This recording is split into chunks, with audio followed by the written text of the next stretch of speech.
அனைவருக்கும் வணக்கம். காலை வணக்கம். தனியார் பாதுகாவலர் சங்கத்தின் சார்பாக மாண்புமிகு அமைச்சர் திரு எங்களுடைய நிறுவன தலைவர் திரு ஆனந்தன் அவர்களுடைய தலைமையில் கோவை மாவட்ட தலைவர் ஜெயசீலன், சென்னை மாவட்ட பொதுச் செயலாளர் முருகன், பொருளாளர் கலீல், மிஸ்டர் கோயம்புத்தூர் மாவட்ட செயலாளர் ராஜா, துணைத் தலைவர் ஜெரோம் ஆகிய நாங்கள் 6 பேரும் சேர்ந்து மாண்புமிகு முதலமைச்சரை நாங்கள் சந்திக்க வந்தோம்.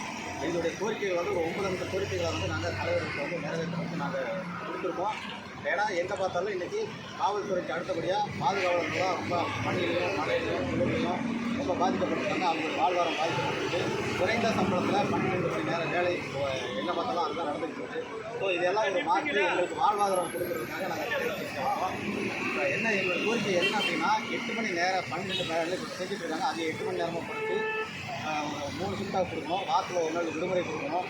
அதே மாதிரி அவங்களுடைய குடும்பத்துக்கு தேவையான சம்பள உயர்வு இன்றைக்கி 8,000 9,000 தான் சம்பளம் வாங்குறாங்க. இதையை ஒரு 27,000 அப்படிங்கிற ஒரு ரேஞ்சில் கொடுத்து அவங்களுடைய வாழ்வாதாரத்தை உயர்த்தணும். அவர்களுடைய கல்வி தகுதியை உயர்த்தணும். அவர்களுக்கு நிறையா பேர் பாதுகாப்பு வீடு இல்லாமல் ரொம்ப கஷ்டப்பட்டு இருக்கிற அவங்களுக்கு ஒரு வீடு அப்படின்னு சொல்லி நாங்கள் கேட்டிருக்கோம். நலவாரியம் அமைச்சு தர சொல்லி நாங்கள் தலைவர்கிட்ட நாங்கள் கோரிக்கை வைத்திருக்கிறோம். அவரும் உறுதியாக எங்களுக்கு பண்ணி கொடுக்குறேன்னு சொல்லியிருக்காங்க. ஸோ இதன் மூலிமா ஏன்னா இன்றைக்கி பாதுகாவலர் உலகம் முழுவதும் எங்கே பார்த்தாலும் பாதுகாவலர்கள் அதிகமாக இருக்காங்க. தனிநபர் கூட இன்றைக்கி பாதுகாவலர்கள் இல்லாமல் எங்கேயும் போகிறதில்ல. அந்த ஒரு சூழ்நிலையில் ரொம்ப பாதிக்கப்பட்ட நிலைமையில் இருக்கக்கூடிய பாதுகாவலர்கள் கூட நாங்கள் சங்கம் ஆரம்பித்து அதை நாங்கள் அங்கீகாரம் பண்ணி வாங்கியிருக்கோம். அது தலைவர் இதுக்கு ஏற்கனவே நாங்கள் கூட கொடுத்தோம். இப்போ தலைவர் இன்னும் சிறப்பாக செஞ்சு கொடுப்பாருன்னு நாங்கள் நம்புகிறோம். எங்களுடைய ஆதரவு 2026 சட்டமன்ற தொகுதியில் திரு மு க ஸ்டாலின் அவர்களுக்கு தான். இது கண்டிப்பாக எங்களை பரிசீலனை பண்ணி இதை எங்களுக்கு வாய்ப்பு கொடுத்து எங்களுக்கும் வாழ்வாதாரம் கொடுத்து உதவுவார். அவருக்கு நாங்கள் இந்த நேரத்தில் நன்றிகரம் பண்ணுறோம். நன்றி. தமிழகம் முழுவதும் என் பேர் ஜெயசீலன், கோவை மாவட்ட தனியார் பாதுகாவலர் நல சங்க தலைவர். உங்கள் பேர் சொல்லுங்கள்.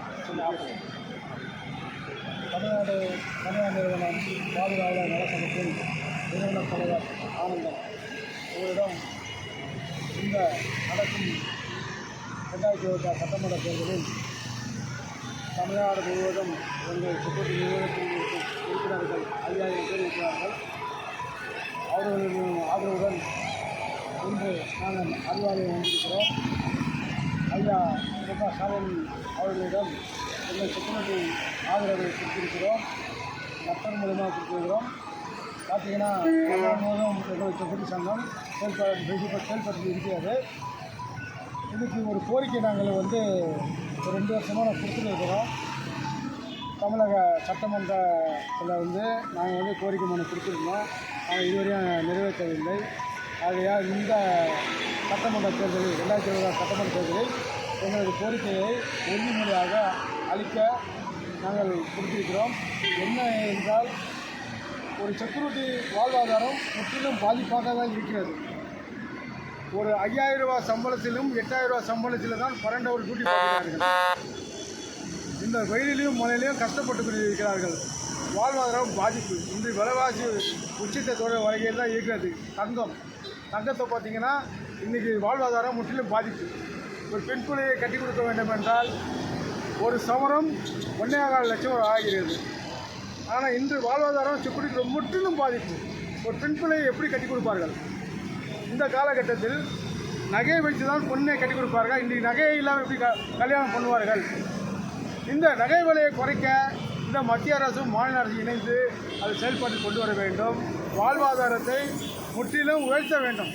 செக்யூரிட்டிகள் பார்த்தீங்கன்னா சம்பளம் குறைவாக இருக்குது. சம்பளம் 27,000 சம்பளத்தை இந்த தமிழக அரசு எங்களுக்கு ஒரு வாக்குறுதியாக இந்த தேர்தல் அறிக்கை வெளியிட்டு வாழ்வாதாரம் உயர்த்த வேண்டும். அது மட்டுமல்ல, செக்யூரிட்டிகளை சிரமப்படுத்துவதும் துன்பப்படுத்துவதும் பல முகவர்கள் இருக்கிறார்கள். இடையில்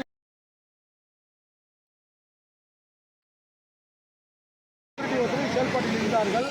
அந்த தலைவருக்கு சம்மனம் அனுப்பும் வகையில் காவல்துறை செயல்பட்டு கொண்டிருக்கிறது. ஆனால் தலைவரின் மேலே இருக்கிற கோபத்தை செக்யூரிட்டி மேலே காண்பித்துள்ளார்கள். இப்படி ஒரு அவல நிலை. அதே போல் ஒரு தவறு செய்யாத ஒரு செக்யூரிட்டியை அடித்திருக்கிறார்கள். துன்புறுத்துகிறார்கள். இந்த ஒரு அவலநிலை செக்யூரிட்டிகள் பல இடங்களில் மருத்துவமனையில் போனாலும் சரி, அரசியல்வாதிகளும் சரி, அட்வொகேட்டும் சரி, எந்த பிரச்சனை இருந்தாலும் அந்த பிரச்சனையின் முழு காரணமே செக்யூரிட்டிகள் தான் என்று ஒரு பிரச்சனையை உருவாக்கிறார்கள். அந்த செக்யூரிட்டி எவ்வளோ கஷ்டப்படுறாங்கன்னு பார்க்குறவங்களுக்கு தெரியும். குறைந்த சம்பளத்தில் தான் வேலை பார்க்க 12,000 சம்பளத்தில் ஒரு மருத்துவமனை வேலை செய்கிறாங்க. அவங்களுக்கு ஒரு வாழ்வாதாரம் சம்பளம் உயர்த்த வேண்டும். அதே மாதிரி அந்த யூனிட்டுகள் இன்னும் ஒரு யூனிஃபார்ம் கூட கரெக்டாக கொடுக்க மாட்டேங்கிறாங்க. பழைய யூனிஃபார்மை போட்டு அது வந்து செக்யூரிட்டியுடைய ஒரு போலீஸுடைய அடுத்த மறு குறைவில் சொல்லலாம். செக்யூரிட்டிகள் அந்த வேலை செய்கிறார்கள். அவருக்கு உடைகள் கூட அந்த செக்யூரிட்டி நிறுவனங்கள் கொடுக்கறதில்லை. அனைத்து நிறுவனங்களும் செக்யூரிட்டிகளுக்கு ஒரு வாழ்வாதாரத்தை கொடுக்க வேண்டும், சம்பள உயர்வு கொடுக்க வேண்டும், போனஸு, அரியஸு இந்த மாதிரி பிரச்சனையும் கொடுக்க வேண்டும், இஎஸ்ஐ, பிஎஃப்ஐ எல்லாம் பதிவு செய்ய வேண்டும். ஆனால் சில நிறுவனங்கள் எதுவும் செய்கிறது இல்லை. அந்த 12,000 சம்பளத்தை மட்டும் கொடுத்து அனுப்புகிறாங்க. அவங்க அக்கௌண்ட்டில் வந்து பணம் வெளியில் அதுக்கான பில்லு, சேலரி ஸ்லிப் எதுவும் கொடுக்கறது இல்லை. நிறைய நிறுவனங்கள் இருக்கிறது.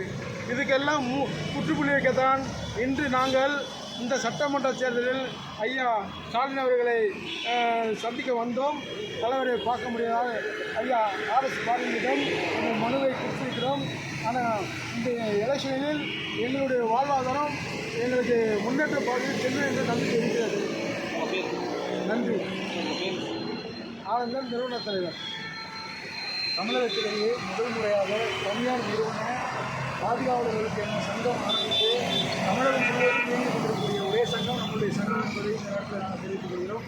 அதே போல் இன்றைக்கு ஒரு பாதுகாவலர் பணியில் இருக்கக்கூடிய நபர்களுக்கு வாழ்வாதாரத்துக்கு உண்டான தேவைகள், அதே போல் கல்வி உதவித்தொகை, மருத்துவ உதவித்தொகை மற்றும் அவர்களுடைய அன்றாட குடும்ப செலவுகளுக்கான தேவைகள் இவை அனைத்தையும் தமிழக அரசு முன்னின்று எடுத்து அமைப்பு சாரா தொழிலாளர்களாக இருக்கக்கூடிய ஓட்டுநர்கள் மற்றும் கட்டிட அமைப்பு தொழிலாளர்கள், சக ஊழியர்கள் எங்கள் அனைவருக்குமே சேர்த்து நாங்கள் வந்து பேசுகிறோம்.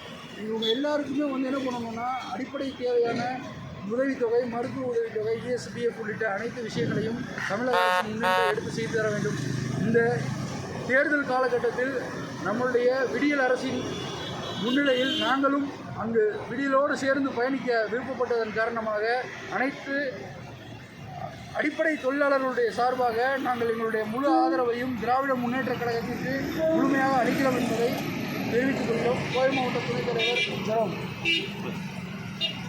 அப்படியே நினைங்க போட்டோ